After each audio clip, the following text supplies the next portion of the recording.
दोस्तों, आप में से बहुत से लोग मानते होंगे कि लिबास से किसी की पहचान नहीं होती।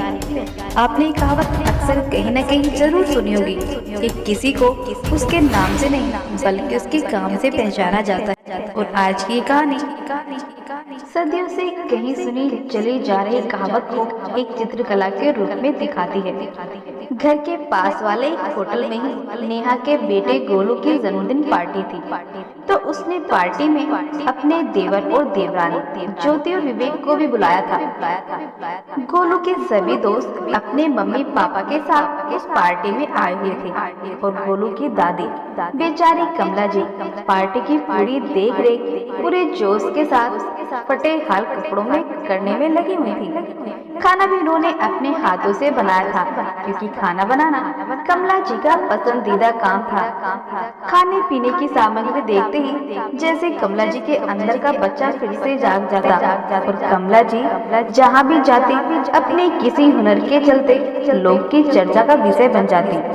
खैर, सूरज ढल चुका था और कमला जी अभी बर्तनों का ढेर साफ कर रही थी कि तभी उनकी छोटी बहू ज्योति वहाँ पहुँची।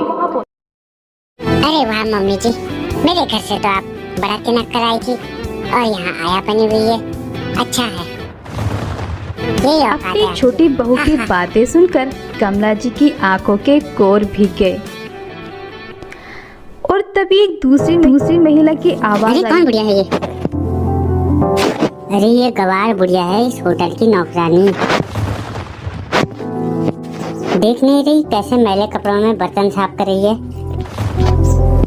इसकी औकात बस इतनी है कि लोगों के जूठे बर्तन साफ करे और उनका बचा हुआ खाना खाए।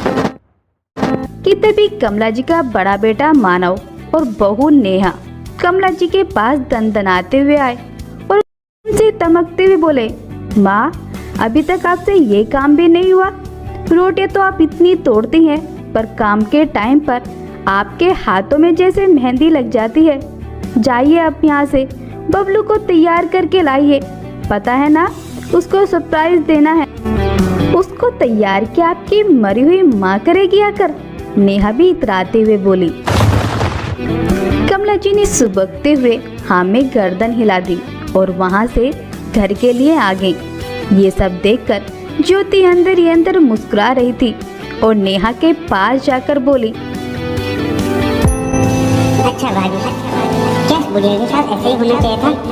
अरे मेरे घर आकर इतना आकर दिखाती थी और यहाँ देखो इसी लायक है। लेकिन अब इंतजार था तो उस खास इंसान का जिसके लिए ये शानदार पार्टी रखी गई थी कि तभी दरवाजे पर एक चमचमाती हुई कार आकर रुकी।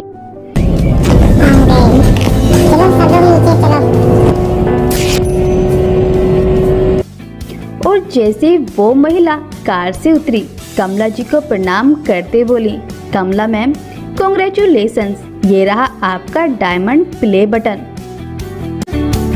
उस खूबसूरत औरत को देखकर ज्योति और विवेक की आंखें फटी की फटी रह गईं और उसके मुंह से अनायास ही निकला, डायमंड प्ले बटन। पर भाभी, ये सब कैसे? जरा मम्मी जी की हालत तो देखो। तुम्हें क्या लगा था ज्योति, ये सब मेरे बेटे रोहित के जन्मदिन की पार्टी है? अरे ये तो मम्मी जी की सक्सेस पार्टी है और मम्मी जी अभी जिस कार से उतरी थी ना, उसकी कीमत 20 लाख है। 20 लाख अमेरिकन डॉलर। 20 लाख? अरे बाप रे, थार के लेवल की कार है ये तो। थार 20 के सामने लाचार है। 20 लाख अमेरिकन डॉलर्स की कार है ये, 20 लाख अमेरिकन डॉलर्स। 20 लाख को तो हैरानी हो रही थी। तो सच्चाई सामने होने के बाद भी उन्हें यकीन नहीं हो रहा था कि ये सच है या कोई भ्रम। कमला जी अपने गेस्ट से हाथ मिलाकर उनका अभिनंदन कर रही थी, पर ज्योति का सर तो सोच सोच कर ही चकरा रहा था कि ये क्या हो रहा है। सोचते सोचते वो उन दिनों में खो गई जब कमला जी उसके घर पर आई थी। 2 साल पहले की बात है। किसने कहा था तुम्हें कि अपनी माँ को यहाँ ले आओ? खुद तो पूरे दिन दफ्तर में रहते हो और मेरे सर पर इनको छोड़ के चले आते हो। एक पल भी मुझे आराम नहीं देती। जैसे ही मुझे बैठा हुआ देखती है तुरंत चाय का ऑर्डर दे देती। चाय खत्म नहीं होती कि कुछ खाने का डिमांड कर देती है। इस उम्र में भी पूरे दिन मुँह चलाते रहती है। जितना जल्दी हो सके इन्हें वापस भैया के पास, वरना मैं मायके से ले जाऊंगी। तुम समझती क्यों नहीं? माँ तो ज्यादातर भैया के घर ही रहती है। कहीं भैया एक दिन ऐसा ना बोले कि जिम्मेदारी उठानी सिर्फ उनका काम नहीं। एक बात बताओ, माँ तो ज्यादातर भाभी जी के साथ ही रहती है, भाभी तो कभी शिकायत नहीं करती।